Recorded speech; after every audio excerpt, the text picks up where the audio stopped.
ආයුබෝවන් කියලා පිළිගන්නවා අපේ YouTube channel එකට. අද අපි කතා කරන්නේ ශ්‍රී ලංකා පැමිණිලි ආයතනයෙන් ගැසට් කරපු කළමනාකරන සහකාර තාක්ෂණික නොවන රැකියාව පිළිබඳව. මේ ජොබ් එකේ පුරාපරු 36ක් තියෙනවා. අපි මුලින්ම කතා කරමු මොනවද වන අධ්‍යාපන සුසුකම් කියලා. අපෝ සාමාන්‍ය පෙළ විභාගයේ සම්මා සමාන්ත සාතරක් එක්ක ඉංග්‍රීසි සිංහල හරි දෙමළ ගණිතය 23ක 26ක් සමත් වෙන්න ඕන. අපෝ උසස් පෙළ විභාගයේ ඒකවල 23ක් සමත් වෙන්න ඕන.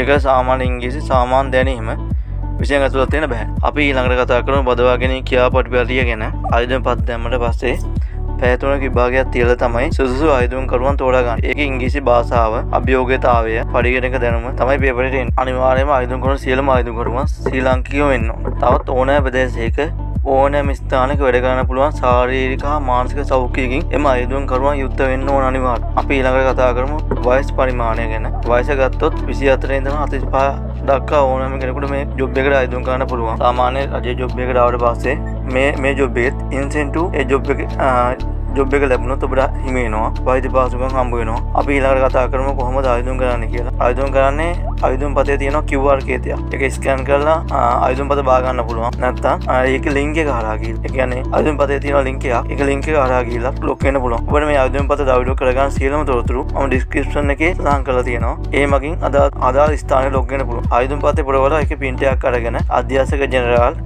ශ්‍රී ලංකා පැමිණිලි ආයතනය අංක 17 වික්ටෝරියා ප්‍රදේශ LVT කල මාවත කොළඹ 8 කියන ලිපිනේ යවන්න ඕන. ඔබට ජොබ් එක ලැබුණා හෝ නොලැබුණා ඔබ try එකක් දීලා බලන්න. මේ තවත් මේ වගේම රැකියාවකින් හමු වෙමු. ඔබට good luck.